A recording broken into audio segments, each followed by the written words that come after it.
Tudo bom, galera? Assim, vocês não podem me responder aqui, mas vamos começar aí. Como o Carol já disse, né, minha palestra sobre documentação é esse título aí. E eu vou falar um pouquinho hoje sobre como a gente construi um processo lá na empresa de escrever documentação de qualidade enquanto pessoas desenvolvedoras, revisar, né, tipo, fazer com que essa documentação realmente esteja de fato uma documentação de qualidade e testar essa documentação com pessoas alheias ao time direto de desenvolvimento para certificar de que está bem compreensível para qualquer pessoa. Como já foi falado, né, meu nome é Amanda, eu sou Full Stack Developer na Vinta Software. Eu sou de Recife, Pernambuco, sou paileira e organizadora do Jungle Girls. Venho trabalhando há 3 anos com desenvolvimento web e sou palestrante de segunda viagem na PyBR. Não sei se alguns aqui já viram minha palestra ano passado sobre testes automatizados em Django. Tipo, não é porque é a segunda vez que a gente fica menos nervoso, né? Então tá, aí estão minhas redes sociais. Para quem quiser entrar em contato depois, eu sou bem responsiva, então tipo, podem aí mandar e-mail, mandar um tweet, etc. Quem ficar com vergonha também de perguntar, tipo, pode mandar aí que é tranquilo, eu respondo de boa. Tá, vamos começar com um pouquinho de contexto, né? Então, tipo, tudo começou quando eu estava trabalhando num projeto B2B, ou seja, assim, de empresas para empresas, em que, tipo, assim, estava crescendo muito rápido, os módulos estavam crescendo muito rápido e, assim, a gente não estava conseguindo acompanhar bem o ritmo de crescimento com a documentação. O projeto estava escalando rapidamente, tanto em módulos, parte do sistema, quanto em clientes, e tinha muito pouca documentação escrita, assim, tipo, como os módulos aumentaram em quantidade, tipo, a gente tinha documentação que cobria a primeira parte ali, tipo, a versão beta, assim, do sistema, e aí, tipo, acabou que meio que essa documentação foi ficando defasada com o tempo, porque não existia nenhum processo de criação ou atualização daquela documentação. E isso é uma coisa muito ruim, tanto para a gente quanto para os clientes, né? Porque a gente, às vezes, queria consultar alguma coisa, como funcionava uma lógica de negócio, e sempre tinha que ir no código, tipo, nunca tinha uma documentação atualizada legal. E para os clientes, né? Tipo, porque, obviamente, às vezes eles ficavam presos em algumas etapas, assim, em alguns processos, e não conseguiam tirar uma dúvida fácil, né? Então, gerava muito ticket de suporte. A documentação que existia, ela era bem inacessível, ela ficava no WordPress, em que, tipo, era tudo postado como se fosse um blog post. Então, era 100% horizontal, tipo, não tinha nenhuma coleção de nada, era, tipo, muito difícil de achar as coisas, tipo, para achar qualquer coisa que tinha que dar Ctrl F pelos nomes, tipo, enfim, tava bastante ruim a situação. E aí, por fim, ela também estava bem completa, né, tipo, como já foi mencionado. E aí a gente, assim, até queria melhorar a situação, mas a gente percebeu que não sabia como escrever uma boa documentação. A gente, sei lá, ia lá, escrevia qualquer coisa, tipo, meio na pressa, assim, tipo, tentava cobrir o máximo de casos, mas não tinha um processo, né? E, tipo, quando não tem um processo é muito difícil de se escrever uma coisa com consistência e qualidade. Então, o que aconteceu? A gente sabia que, enquanto pessoa desenvolvedora, tipo, não era necessariamente a nossa atribuição principal escrever documentação, né? Não é à toa que existe uma profissão inteira dedicada a isso, né? De escritor técnico.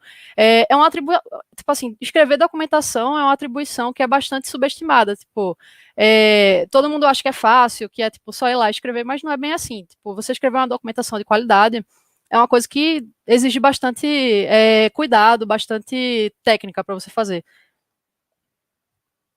Então, a gente viu que a gente precisava suprir essa falta de conhecimento, e aí eu fui colocada para pesquisar um pouquinho durante os meses sobre como fazer boas documentações.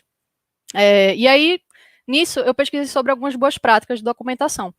Eu fui me inspirando em boas documentações de outras empresas e produtos, lendo sobre boas práticas, vi muito blog post, vi muito artigo, e no final eu cheguei num resultado entregável, que foi essa checklist aqui, que inclusive está no Dev Checklist, que é um site da Vinta, onde a gente armazena checklists de forma open source.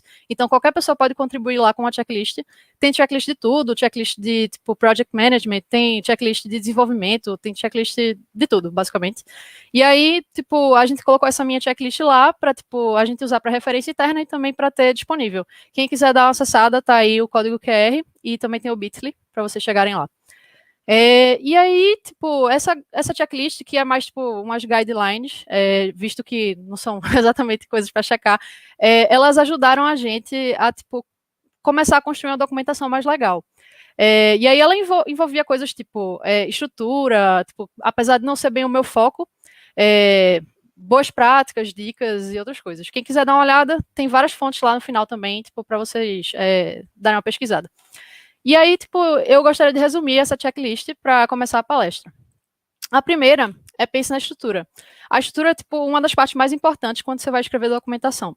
Antes, a da gente era 100% horizontal, como eu tinha mencionado, o que dificultava bastante as coisas, porque, tipo, as pessoas não conseguiam, assim, pesquisar, não tinha nenhuma lógica na organização, não era basicamente cronológico, a gente ia adicionando feature, e aí ia chegando novas documentações ali, e as mais novas features ficavam com a documentação em cima, mas não necessariamente era onde a gente queria que o usuário começasse a pesquisar, se ele estava onboarding no sistema, então, não facilitava nada para o usuário. Eu não fui responsável por esse processo da estrutura, na realidade foi outro membro da equipe que acabou implementando isso, mas aí eu vou mencionar porque eu acho que é muito importante para qualquer pessoa que vai começar a escrever uma boa documentação. Para isso, a gente acabou usando o Intercom, que é um serviço estilo Zendesk que oferece várias coisas, tipo live chat, help center, outros serviços aí. E aí, a partir daí, a nossa estrutura ficou bem mais legal, porque como vocês podem ver na imagem, tipo, você pode, tipo, colecionar artigos, né? Tipo, você adiciona coleções, adiciona, tipo, trechos, assim, que são relevantes. Então, tipo, a gente passou a dividir essa nossa documentação por módulos, né? As partes do sistema, e também coisas, tipo, começando, como fazer setup de alguma coisa, e aí, tipo, ficou bem mais fácil dos usuários começarem a achar alguma coisa.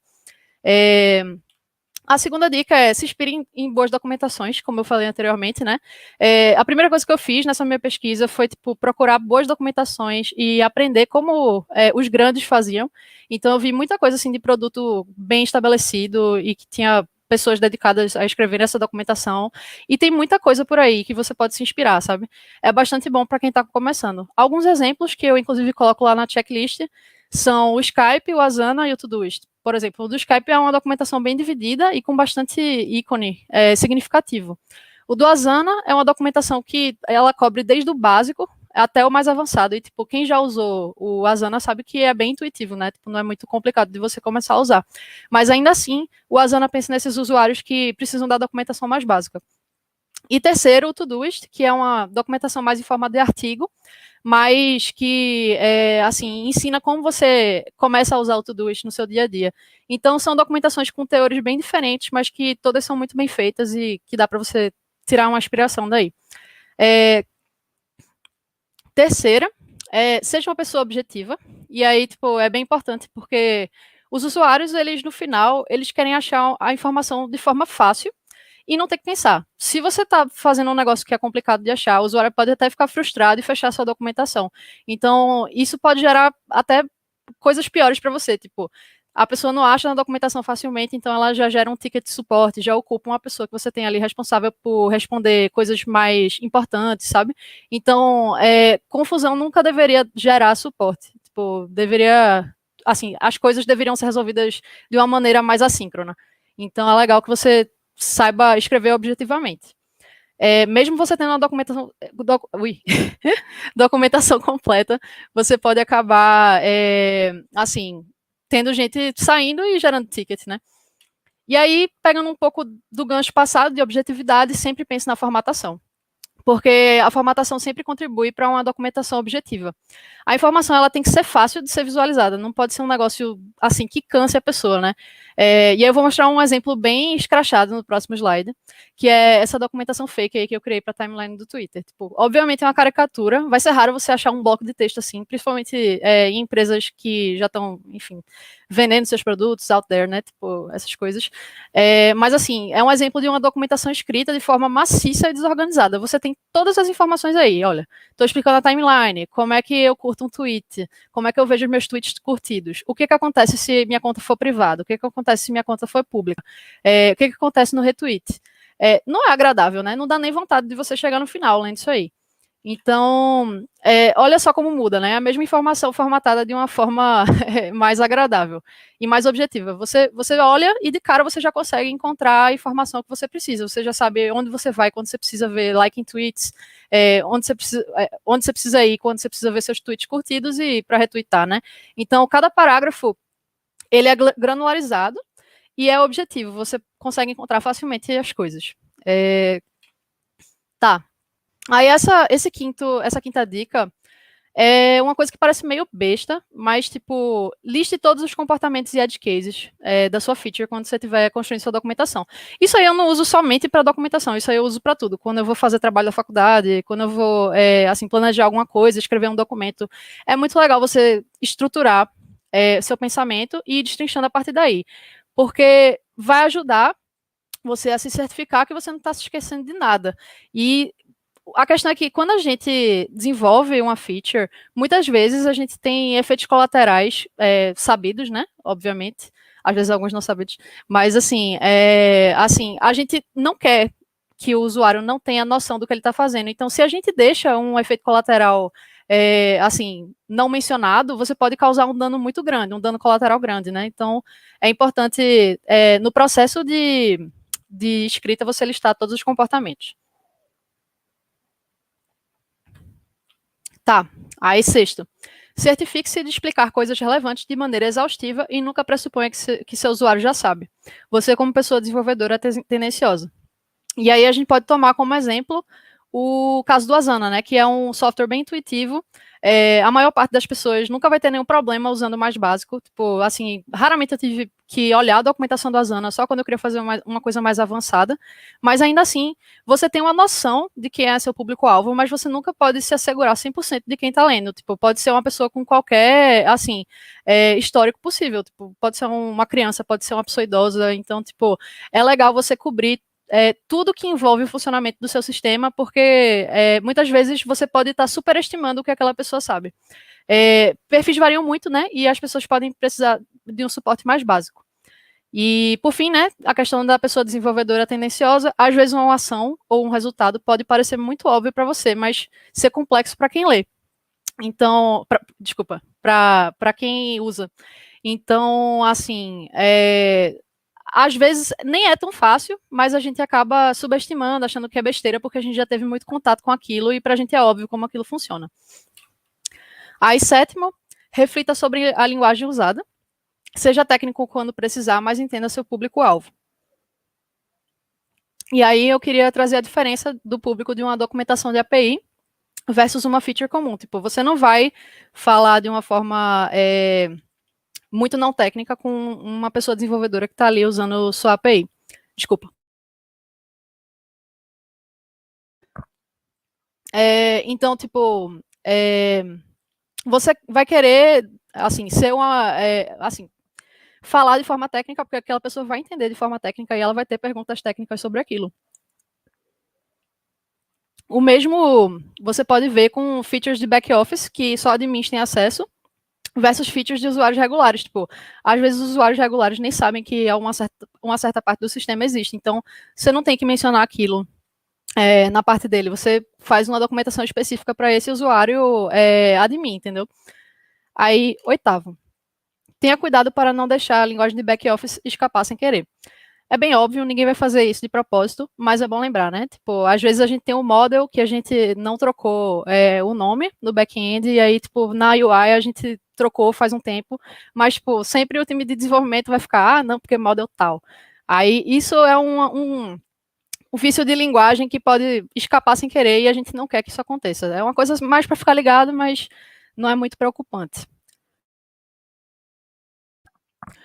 Tá. O nono é um GIF ou uma imagem valem mais do que 1000 palavras. E aí, tipo, é mais no sentido figurativo. Um não substitui o outro. Imagina, você abre uma documentação só tem foto. Não faz nenhum sentido e é muito ruim para quem é deficiente visual. Essas coisas são complementares. Tipo, algumas pessoas aprendem mais lendo, outras pessoas aprendem mais assistindo. Então, é legal você ter coisas para complementar, né? Tipo, ter o mesmo conteúdo nos dois, mas dar ênfase. E também não exagerar, né? Tipo, imagina, você abre uma documentação também e só tem vídeo. Tipo, eu odeio vídeo, não gostaria de assistir uma documentação inteira em vídeo. E aí, por fim, vamos entrar um pouquinho no objeto dessa palestra, que é revise e teste sua documentação. E aí a gente entra na tendência da pessoa desenvolvedora novamente, que é, nós como pessoas desenvolvedoras somos tendenciosas. Então, tipo, na verdade, nem como pessoas desenvolvedoras, tipo, nós como seres humanos somos tendenciosos, tipo, é normal a gente olhar para o trabalho da gente e ficar, nossa, que coisa bonita, né? Ou então, nossa, coisa horrível, dependendo se você é uma pessoa mais positiva ou negativa, mas é comum você não enxergar às vezes defeitos ou pontos de melhoria em coisas que você fez. Então, é para isso que em software a gente já tem muito essa questão de review de PR, né? Tipo, a gente sempre mostra para outras pessoas nosso código e, tipo, essas pessoas geralmente encontram pontos de melhoria em que a gente pode modificar, né? E aí, se esse tipo de review faz sentido, por que review de documentação não faria, né? E aí foi com essa lógica aí que a gente entrou um pouquinho nesse processo aí de escrita, revisão e testagem. A gente queria uma coisa para assegurar que a nossa documentação realmente estaria boa. E, tipo, não somente de, tipo, eu ler boas práticas e fazer uma boa documentação, meu colega olhar minha documentação e ver, mas, tipo, de realmente ter alguém que não está diretamente envolvido testando e realmente se certificando que aquilo ali está bem feito. E aí, a gente desenvolveu esse processo, é bem simples. São 5 passos só e, tipo, a gente executa toda vez que a gente termina uma feature. E aí, o primeiro passo é o seguinte, no último passo do estágio de desenvolvimento, a pessoa desenvolvedora segue a checklist 2 vezes. Uma enquanto escreve e a outra quando terminar. Na medida que a pessoa vai se acostumando, desculpa, com as guidelines, olhar frequentemente vai se tornando desnecessário. Mas ainda assim é importante bater o olho na documentação sempre e ver se está tudo direitinho antes de repassar. Então, eu sempre confiro, assim, se está tudo de acordo com o que eu imaginei, tipo, se está seguindo a checklist de acordo.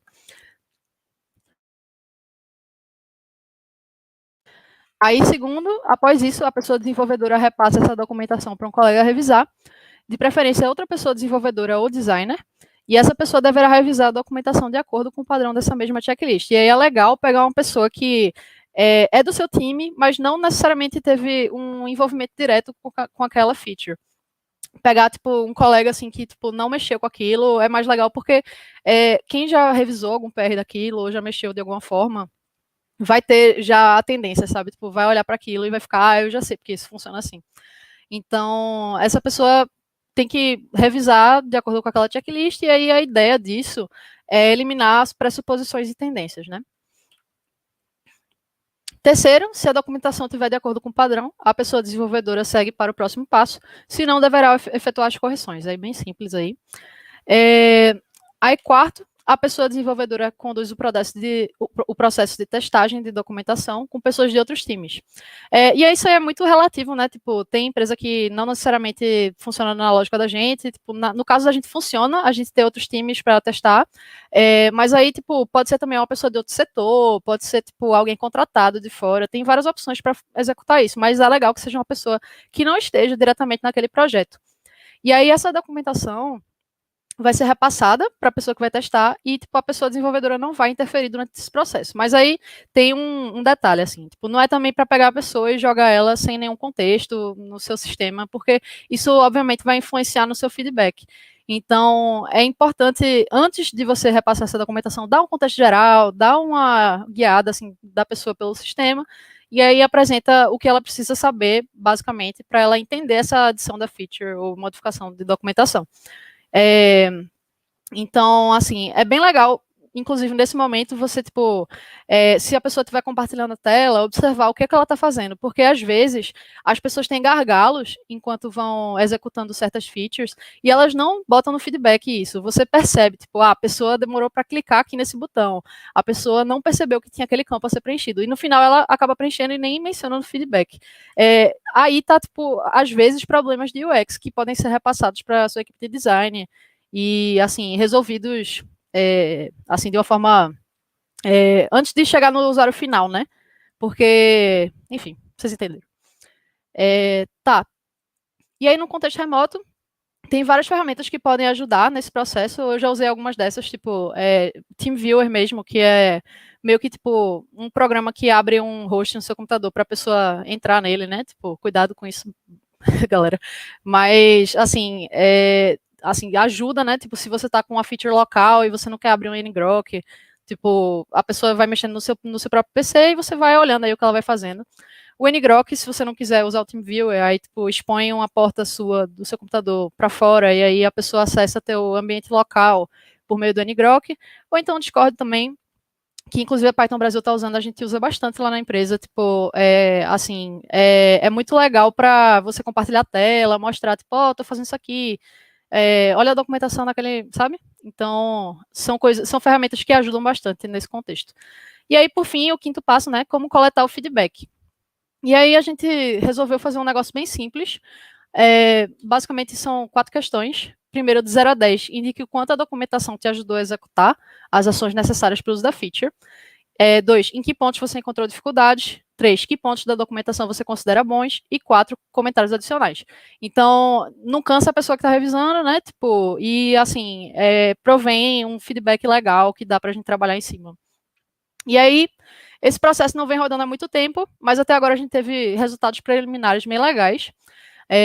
Primeiro, uma média de 9,5 nos testes de documentação, nesses feedbacks aí. Vários 9, vários 10, então tá acima aí de 9 em NPS, tá tudo certo. 100% de aprovação no Intercom, de todas as documentações feitas a partir desse processo.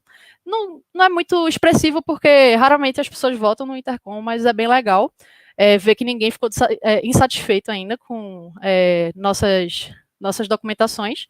E aí, agora 100% das features são lançadas com documentação, o que é muito positivo. A gente, inclusive, está com um projeto de, tipo, fazer essa documentação retroativamente, o que vai melhorar bastante o fluxo aí do suporte. E aí, é isso, galera. Tipo, se tiverem pergunta, podem falar comigo tanto no Discord aí agora, quanto depois, se ficarem com vergonha. E aí tá um link para o meu blog post sobre essa talk aqui. Saiu ontem, especialmente para eu colocar no slide. Então, se quiserem dar uma olhada aí, tá o link e o QR Code. Valeu!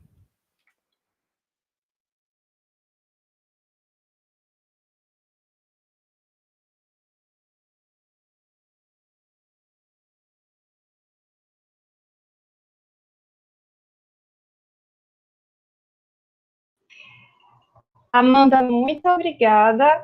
Foi massa. Valeu! Você está ouvindo? Esse é um tema muito... esse é um tema muito interessante, assim, eu acho que, principalmente eu tive muito interesse de vir para cá, porque documentação acho que é um tema super polêmico, assim, né? Tem empresa que já tem super estabelecido, tem empresa que está tentando, tem empresa que não tem, que, tipo, a documentação são as pessoas, e isso é bem complicado. Tem algumas perguntas aqui no Discord, eu vou te fazer agora. Tem a primeira pergunta: como incentivar meu time a manter a documentação atualizada? Então, eu acho que, tipo, para você incentivar o time, acho que só tem um caminho, tipo, fazer que seja parte do processo. Tipo, é difícil você ter uma sprint já apertada e aí, tipo, você vai colocar ainda por cima a documentação. Tipo, documentação não é uma coisa que você vai fazer do dia para a noite, né? Tipo, leva tempo, você tem que pensar. Então, não pode ser uma coisa jogada. Tipo, ninguém vai adotar se for uma coisa assim. Então, eu acho que para ter aderência mesmo, tem que fazer parte do processo. Lá na Vinta, tipo, sempre a gente tem pontos da sprint dedicados a escrever a documentação, testar e tal, tudo direitinho, seguir o processo. Aí eu acho que, assim, essa é a situação ideal. Tem uma outra pergunta aqui também, que eu acho que era uma pergunta que eu tinha, mais ou menos. Quanto por cento do tempo, assim, energia do projeto você supõe que é dedicado à documentação? E como convencer gerentes e equipes de que a documentação é relevante? Tá, por cento é difícil de dizer, mas assim, eu diria que, tipo, eu passo cerca de, sei lá, 1h30 escrevendo a documentação, eu mando para alguém revisar sincronamente, geralmente a pessoa não leva mais de 20 minutos, e assim, para testar a documentação com uma pessoa externa, sempre é tipo 1 hora. Tipo, assim, porque você tem que dar o contexto, né, do sistema, tipo, dar o contexto mais ou menos do que a pessoa vai ver, e aí, diria que é esse tempo aí. Em relação ao gerente, eu não sei te dizer, sinceramente, porque, assim, meu gerente fez parte desse processo e, tipo, a gente entendeu como era importante, porque estava vindo muita coisa de suporte que a gente sabia a resposta, era um negócio meio informal, porque, tipo, todo mundo da equipe sabia, mas não estava escrito em nenhum lugar, sabe? E aí a gente viu que era muito contraprodutivo você continuar, assim, só falando as coisas sempre, respondendo as mesmas perguntas. Tipo, é muito melhor você ter uma coisa já onde as pessoas possam consultar, né? Aí, acho que esse é um argumento, se você quiser trazer um. Tem várias perguntas, vou fazer mais uma. Como garantir a manutenção de documentação de forma que os documentos antigos não fiquem defasados? Pronto, aí eu diria que é processo novamente. Tipo, querendo ou não, você vai ter uma tarefa atribuída àquela refatoração ou àquela adição de feature. Então, quando você mudar ali, você tem que ter na sua cabeça que faz parte do processo você também atualizar a documentação. Que você não está feita a feature até você atualizar a documentação. Realmente é questão de processo. Também tem a de João Pimentel. Alguma dica para melhorar a documentação com base no feedback dos usuários, da mesma forma que fazemos testes de usabilidade? Tipo, esse formulário, ele é muito para você ver onde foram os pontos de fraqueza da sua documentação, né? Então, tipo, as pessoas usando primeiro, né? Como eu disse, você vai olhar como a pessoa está usando. Às vezes ela não vai falar que ela teve dificuldade com alguma coisa, mas você prestou atenção enquanto ela estava executando as ações, e aí já é um feedback para você, tipo, alterar alguma parte que não esteja muito, assim, expressiva. E aí, tipo, também pode rolar da pessoa só falar no feedback escrito mesmo, tipo, olha, essa parte aqui tá confusa, não entendi. Já aconteceu com algumas documentações de falar, ó, melhor aqui, porque não tá muito claro, eu fiz tal ação e aí eu executei, aconteceu outra coisa, não esperava aquilo. É importante que a pessoa que esteja fazendo o feedback seja bem franca em relação a isso. Eu não sei se tu quis dizer em relação a usuários externos, tipo assim, depois que você já botou a sua documentação em produção e aí tá funcionando, aí vai muito da ferramenta. Tipo, eu acredito, se eu não me engano, o Intercom ele tem a opção do usuário dar feedback. Aí você vai coletar um feedback mais orgânico, assim, de usuários que realmente usaram aquilo na vida real e ficaram insatisfeitos, né? Tem mais uma pergunta aqui da Jess. Amanda, você mencionou bastante documentações de exemplo, mas queria saber se chegou a ler algum livro mais formal sobre escrita técnica. E caso tenha lido, pode recomendar? Poxa, aí complicou. Sinceramente, não cheguei a ler livros sobre escrita técnica. Foi um negócio que eu tinha que fazer mais durante o trabalho. Então, eu fui muito atrás de coisa mais objetiva, assim, que eu, tipo, vi, assim, dicas, sabe? Então, se você clicar na checklist lá, tem bastante link para blog posts de empresas bem estabelecidas em relação à documentação, como escrever boa documentação, estrutura e tal. Como, assim, não é um negócio que eu sou focada, tipo, eu não cheguei a me aprofundar, mas, tipo, foi um processo que ficou legal para a gente usar no dia a dia da gente como pessoa desenvolvedora, sabe? Além da felicitação aqui da Pamela, tem mais uma dúvida de Farias Edu. Alguma dica de como documentar um sistema antiquíssimo feito com tecnologias obsoletas da década de 80, que ainda está em produção e é usado por Poxa. uma grande base de usuários? Então, né, se Pesada. você descobrir, eu gostaria muito de saber. Mas, assim, eu acho que, infelizmente, não vai ser a questão da documentação oportunista, né? Vai ser um negócio planejado em que vocês vão ter que criar um projeto interno de documentação. A gente está passando por uma coisa meio, parcialmente sim, porque a gente tem áreas legado do sistema que não tem documentação, e aí a gente só realmente se planejou para, ao longo do semestre, fazer essas documentações que não existem. Eu não sei se tem milagre, realmente é uma situação muito difícil. Que quando descobrirem isso, vão ganhar muito dinheiro, porque É, todas as empresas devem querer pois é. saber. Acho que todo mundo passa, né, que trabalha com desenvolvimento, passa por algum projeto que é super antigo e que, tipo, se fulano de tal morrer, ferrou, porque estava tudo ali só com ele. Eu Pois é. acho que é isso. Tem muitos parabéns aqui pela sua palestra. Todo mundo adorou. Oh, valeu, galera. Foi Mesmo eu muito quase massa. morrendo uma hora lá de tosse. Desculpa, gente. Eu não tô muito acostumada a falar, assim. Não é ainda na quarentena, né? A gente desacostumou a Vixe, falar. Maria. Então, só para avisar vocês que a nossa próxima palestra só volta às 6h20, então agora a gente vai ter um intervalo aí para todo mundo fazer um lanche, tomar uma água. E a próxima palestra vai ser a de Daniele Nazaré, que tem como tema como submeter uma PEP para a comunidade Python. Então, é bem interessante, e se vocês puderem comparecer e mandar perguntas, vai ser bem legal. Amanda, mais uma vez, muito obrigada. Foi massa Valeu, poder galera. interagir contigo. Obrigada, mas, Mas cara, quando eu vi que era tu, fiquei muito feliz. foi muito massa mesmo. Muito obrigada. Massa, galera. E até a próxima. Qualquer coisa podem mandar dúvida para mim nas minhas redes sociais que eu respondo. Eu provavelmente vou entrar numa meeting agora, então depois a gente se fala aí. Falou.